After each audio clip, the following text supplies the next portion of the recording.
आज हम लोग को यहाँ पे देखना है न्यू चैप्टर। जैसे हम लोग का फर्स्ट चैप्टर था रियल नंबर था, ये रियल नंबर का हम लोग का खत्म हो गया, ठीक है ना। यानी इसको हम लोग पढ़ लिए, ठीक है ना। रियल नंबर चैप्टर जो था ये इसका जो चैप्टर था ये सारा पढ़ा दिया गया। इसका ऑब्जेक्टिव सब्जेक्टिव जो है ऑब्जेक्टिव है ये आप पीछे जो क्लास में पढ़े हैं, यानी इसका ऑब्जेक्टिव पढ़ा दिया गया है, ठीक है ना। तो आज हम देखेंगे हम लोग का न्यू चैप्टर है यहाँ पर, ठीक है ना, जो कि हम लोग का फर्स्ट चैप्टर खत्म हो गया है। अब न्यू चैप्टर है दूसरा चैप्टर। दूसरा चैप्टर का नाम क्या हम लोग का है? पॉलिनोमियल है। क्या नाम है बबुआ? हम लोग का पॉलिनोमियल है, यानी बहुपद है, ठीक है ना, बहुपद। अब इस बहुपद को पढ़ने के लिए इस चैप्टर के बारे में कुछ इंपॉर्टेंट जानकारी है, जो कि जानकारी प्राप्त करना बहुत ही जरूरी है, ठीक है ना। जैसे कोई भी चीज करना है, जैसे हम लोग घर बनाना है, तो घर बनाने से पहले क्या करना पड़ता है? ईंट चाहिए हम लोग के, सीमेंट चाहिए, चाहिए कि नहीं? मिट्टी चाहिए, मिट्टी बोला है, मिस्त्री चाहिए क्या, उसके बाद में बनेगा। अब डायरेक्ट थोड़ा घर बन जाएगा, उसके लिए बहुत सारा चीज की आवश्यकता पड़ती है, तब जाके घर तैयार होता है। उससे हम लोग का चैप्टर है, तो चैप्टर पढ़ने के लिए कुछ यहाँ चीज की आवश्यकता है जो कि हम लोग को पढ़ना है। ये पढ़ने में हम लोग का अलजेब्रा होगा, यानी अलजेब्रा वाला ही चैप्टर ही है, ठीक है ना। तो सबसे पहले लेंगे यहाँ पे अलजेब्रा का पिता कौन है, ठीक है, किसका हम लोग बीजगणित के, ठीक है ना। तो अगर हम लोग यहाँ बात की जाए बीजगणित के कोई पिता है तो क्या है? मोहम्मद मूसा इब्न अल ख्वारिज़मी, याद रखना, ठीक है ना। क्या हो जाता है? ये होता है मोहम्मद, ठीक है ना, मूसा, ठीक है ना, मूसा इब्न अल ख्वारिज़मी, अल ख्वारिज़मी, समझ में आया? मूसा अल ख्वारिज़मी, ठीक है ना। ये अलजबरा का पिता है बबुआ, यानी पॉलिनोमियल किसमें आता है? अलजबरा का अंतर्गत आता है। और जो अंतर जो अलजबरा है उसका पिता का ना मूसा इब्न अल ख्वारिज़मी, ठीक है। इसमें हम लोग के जो हम लोग के मोटी मोटी जानकारी है, इसे हम लोग आज के वीडियो में पढ़ेंगे, उसके बाद हम लोग के चैप्टर पढ़ेंगे, ठीक है ना। तो सबसे पहले इसमें क्या आता है? जैसे इसमें सबसे पहले अक्षर पढ़ेंगे। चर किसे कहते हैं? देखो हम बताया है कि इंग्लिश मीडियम नहीं पढ़ाएंगे, क्योंकि इंग्लिश मीडियम बोर्ड छोटा है, हिंदी में ही पढ़ना पड़ेगा। चर का यूज होता है वेरिएबल, जिसको अगर इंग्लिश मीडियम पढ़ना है मेरे से तो ऑफलाइन आके पढ़ सकता है, कोई दिक्कत नहीं, ठीक है ना। तो सबसे पहले हम लोग यहाँ पढ़ेंगे चर, यानी वेरिएबल, ठीक है। चर किसे कहते हैं, ठीक। तो यहाँ पे डिफिनेशन नहीं लिखा जाएगा, क्योंकि आप लोग बच्चे तो है नहीं 10th क्लास के, तो 10th क्लास के छोटे छोटे बच्चे तो होते हैं, बड़े बच्चे हो तो समझ सकते हैं, उनको समझाया जाएगा। तो चर क्या होता है बउआ? चर ये होता है कि जितना अल्फाबेट होता है, अब किसी को अल्फाबेट भी समझ में नहीं आएगा तो कोई बात नहीं, एबीसीडी समझ में आता है ना, एबीसीडी। तो जितना भी एबीसीडी होता है, X Y Z A B C, जो भी हो, बड़ा हो या छोटा हो, उससे हम लोग क्या बोलते हैं? चर बोलते हैं, समझ में आया? यानी जितना भी एबीसीडी होता है उससे हम लोग क्या बोलते हैं? चर बोलते हैं, अल्फाबेट को चर बोलते हैं, ठीक है ना। जैसे लिख सकते हैं हम लोग A B C D extra Z तक क्या होता है? ये हम लोग के चर हो जाता है।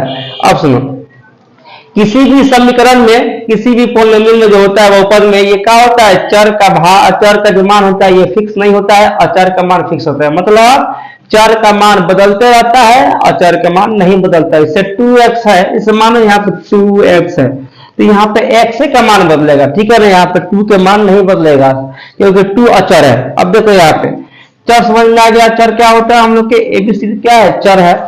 अब एक हम लोग क्या आता है? अचर। क्या आता है हम लोग के? अचर। देखो तो इसका यूज होता है वेरिएबल, होता है कांस्टेंट, ठीक है ना। अचर क्या होता है? जो गिनती की संख्या होता है ना, 2 से लेकर गिनती की सारी संख्या है, वो क्या होती है? हम लोग के अचर होती है। देखो बउआ, एक काहे ना होला, एक भी, तो इसे यहाँ पर हर एक चर के अंदर एक छुपा होता है। कैसे? जैसे हम जोड़ेंगे यहाँ पे x प्लस x का होता है 2x, मतलब एक तो इसमें छुपा हुआ है बउआ, x इसमें है तभी तो हो गया 2x नो। तो क्या होता है? एक को छोड़ के जितना भी गिनती की संख्या होता है वो क्या होता है? हम लोग के वो अचर हो जाता है। इसे 2 हो गया, 3 हो गया, 4 हो गया, 5 हो गया, इनफाइनाइट, ठीक है ना। इसे क्या बोलेंगे? हम लोग अचर बोलेंगे, ठीक है ना, इसमें कोई दिक्कत। अब देखो बाबू यहाँ पर पद। अब पद किसे कहते हैं? ठीक है ना। अब पद समझो, जैसे माना है मेल हो गया, फीमेल हो गया, इन दोनों का शादी ब्याह हो गया, तो इसके देश से बाल बच्चा हो गया, वो क्या हो गया? पद हो गया, समझ गया।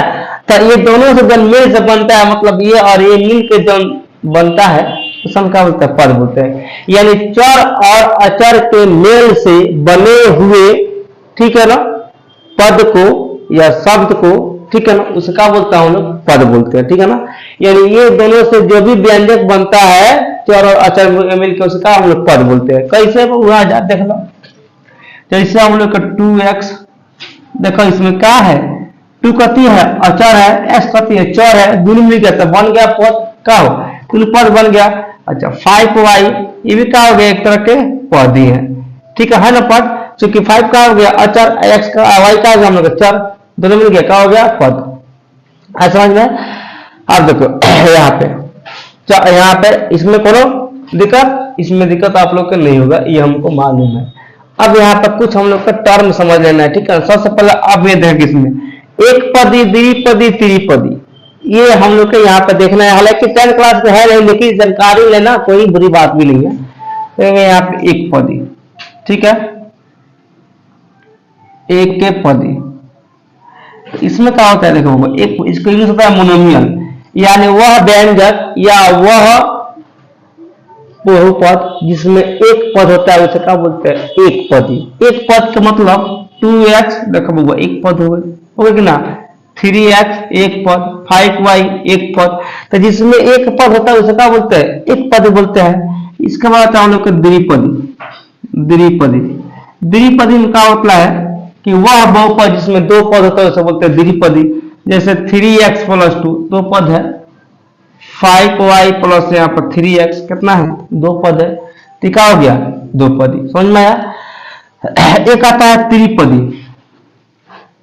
त्रिपदी का होता है जिसमें 3 को पद होता है उसे क्या बोलते हैं, त्रिपदी। बस सिंपल सिंपल डेफिनेशन है, वह बहुपद जिसमें 3 को पद होता है त्रिपदी। जैसे यहाँ पर 2x प्लस 5y प्लस यहाँ पर 3, 3 को पद इसमें त्रिपदी हो गया, ठीक है ना। यहाँ पे तो इसको हम क्या बोलेंगे, त्रिपदी। ये 3 को पद है त्रिपदी, ठीक है ना।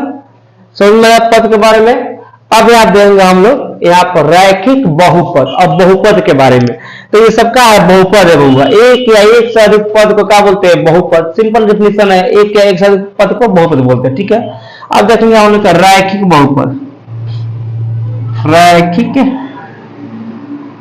बहुपद ये क्या होता है, वह बहुपद जिसका घात एक होता है, यानी जावना चीज के घात एक होला का हम लोग के रैखिक बहुपद। कैसे 2x देखो घात एक बात का हो रैखिक बहुपद, 5y घात एक है तो क्या हो गया, रैखिक बहुपद, ठीक है ना।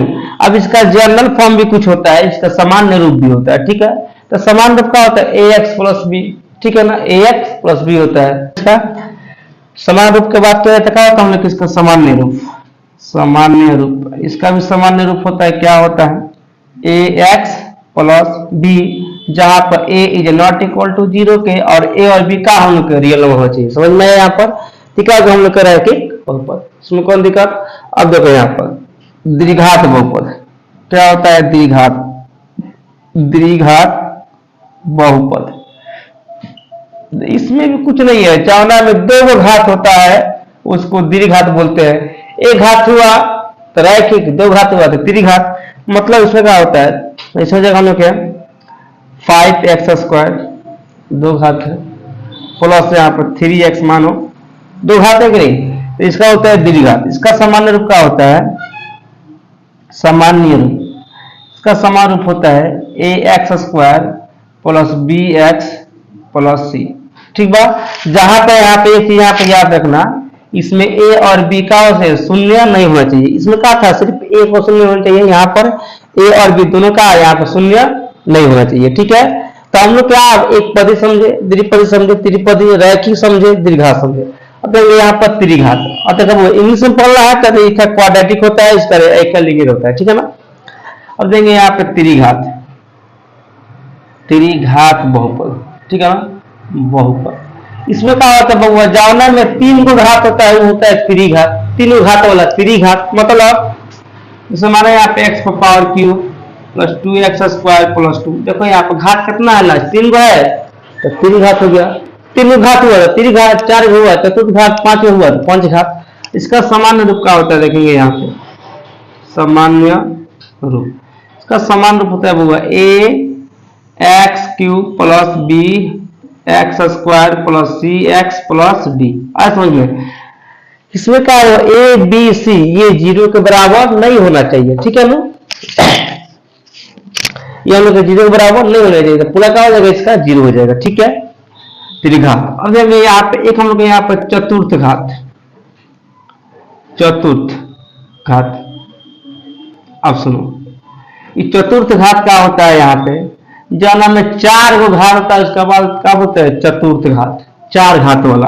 तो इससे 2x power 4, 3x cube, 2x square, चाहे x स्क्वायर कुछ भी, x स्क्वायर प्लस x, मानो यहाँ पे 4 गो घात है, तो क्या होगा हम लोग के चतुर्थ घात, 4 गो घात है चतुर्थ। इसका सामान्य रूप क्या होता है, इसका सामान्य रूप वही होता है, क्या होता है, ax power 4 plus bx cube plus cx square plus dx plus e।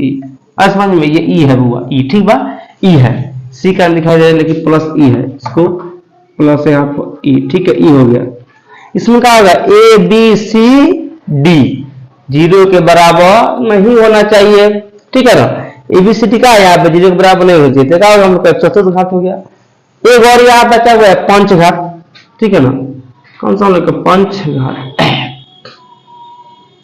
इसमें 5 घात होता है, ठीक है, इससे 5 घात तो क्या बोलते हैं, पंचघात। इससे माना यहाँ पर 2x power 5, 4x power 4, 3x cube sorry, और 2x स्क्वायर प्लस यहाँ पे x प्लस यहाँ पर कोई लिख सकता है 2, 5 कुछ भी लिख दो, प्लस 2। इसका सामान्य रूप का होता है हम लोग के, सामान्य रूप, इसका सामान्य रूप होता है ax पावर 5 का plus bx power 4 plus cx cube plus dx square plus यहाँ पर ex प्लस f, इसका ये होता है सामान्य रूप। इसमें a b c d e 0 के बराबर नहीं होना चाहिए, नहीं तो पूरा क्या हो जाएगा, यहाँ पे ये 0 हो सकता है। ऐसा समझ में यहाँ पे, तो हम लोग क्या हो गया, यहाँ पे पंचघात तक हम लोग यहाँ पे। अब यहाँ पे कुछ हम लोग के यहाँ पे टर्म देखेंगे, कुछ टर्म के बारे में ये भी समझते हैं, कुछ टर्म है। अच्छा 2x स्क्वायर है, देखो क्या समझना है, समझो, हाई जो 2 है ना, इसको हम लोग क्या बोलते हैं, घात बोलते हैं, घात। और हाई जो 2 है इसको हम लोग बोलते हैं गुणांक। मतलब अगर कोई पूछेगा कि 2x स्क्वायर के गुणांक कौन है, तो क्या कहेगा लोग, कह दिए बबुआ 2 का है गुणांक है, 2 का है पावर है।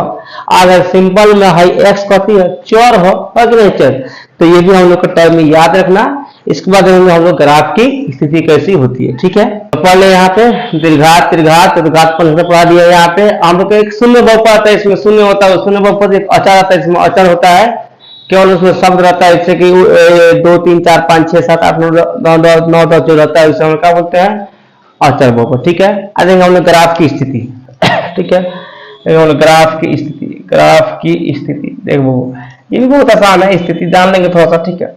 जैसे हम लोग होता है, रैखिक बहुपद में कितने हो सकते हैं, केवल एक ही ग्राफ खींचा जा सकता है। रैखिक बहुपद में कितने शून्यक होते हैं, ग्राफ की स्थिति में देखना है, रैखिक बहुपद में कितने शून्यक होते हैं। तो देखो रैखिक बहुपद में क्या होता है, केवल एक शून्यक होता है, कितना में, केवल एक शून्यक होता है, याद रखना, एक शून्यक होता है, इसमें कोई दिक्कत। तो रैखिक बहुपद में कितने शून्यक होता है, एक शून्यक होता है, इसे याद रखना, ठीक है ना। एक और यहाँ पर द्विघात, ठीक है ना, द्विघात। तो द्विघात बहुपद में क्या उतना होता है, केवल हम लोग के 2 शून्यक होता है, 2 शून्यक होता है, लिख लो ना, ठीक है लो। अच्छा ये बताओ हम लोग के त्रिघात में, त्रिघात बहुपद, ठीक है ना, पद है त्रिघात बहुपद। तो त्रिघात बहुपद में क्या होता है, हम लोग का 3 शून्यक होता है। चतुर्थ घात में कितना शून्यक होता है, चतुर्थ घात में हम लोग का 4 शून्यक होता है, कब हुआ। अच्छा पंचघात में कितना होता है, 5 शून्यक होता है, समझ में आया, इसमें कोई दिक्कत। रैखिक बहुपद में केवल एक शून्यक होता है ग्राफ की स्थिति में, द्विघात में 2 होता है, त्रिघात में 3, चतुर्घात में 4, पंचघात में 5, केवल खत्म हो गया यहाँ पे। अब यहाँ पे करना है, ज्यादा लिखना नहीं, बहुत नॉर्मल लिख बताएंगे, इससे क्वेश्चन बनेगा, ज्यादा कुछ नहीं बताएंगे। इसमें कुछ फॉर्मूला है जो याद करना है, ठीक है ना। तो समझो कि ये अल्फा प्लस बीटा का होता है माइनस बी बटा ए। देखो बउआ हम लोग इसी फॉर्मूला पर सिद्ध करेंगे, ठीक है ना, गुणांकों वाला नहीं करेंगे, ठीक है ना, नहीं तो माइनस एक्स स्क्वायर के गुणांक बटा वाई स्क्वायर गुणा ये सब नहीं, ठीक है ना। Alpha into beta, alpha plus beta क्या होता है माइनस बी बाई ए। अच्छा, अल्फा इंटू बीटा क्या होता है हम लोग का सी बटा ए होता है, सी याद रखना, दो गो हुआ, ठीक है। एक क्या हो जाएगा हम लोग का alpha plus beta plus gamma बराबर क्या होता है माइनस बी बटा ए ही होता है, ठीक है। आज समझ में। एक हम लोग का यहाँ होता है अल्फा इंटू बीटा और बीटा इंटू गामा प्लस यहाँ पर into alpha, gamma into alpha क्या हो जाएगा यहाँ पे, भी जगह हम लोग को सी बटा ये हो जाएगा, ओके। फिर alpha into beta into gamma का होता है माइनस डी बटा ये होता है। ये फॉर्मूला हम लोग का 3-4 आप लोग याद रखिएगा, ठीक है ना। एक और फॉर्मूला है भाग का, जो पीछे पढ़ाए हैं, ठीक है ना, खाली लिख दे रहे हैं भाग का फॉर्मूला। भाग का फॉर्मूला क्या लिखा है पीछे बउआ, याद होगा, नहीं याद होगा तो बता दे रहे हैं। भाज्य बराबर क्या होता है हम लोग के भाजक के गुना भागफल, भागफल प्लस क्या होता है शेषफल। ये हम लोग का फॉर्मूला है, इस फॉर्मूला को भी याद रखिएगा, ठीक है ना, इसमें काम आएगा, ठीक है, चेक करने में, ठीक है। तो ज्यादा इसमें कुछ नहीं है, जितना हम बताए हैं इतना आप लोग कमांड रखिएगा, दिमाग में रखिएगा, बाकी हम लोग के 2 चैप्टर जो है बहुपद बन जाएगा, ठीक है ना। तो ये हो गया हम लोग का लेक्चर वाला वीडियो, ठीक है ना। कल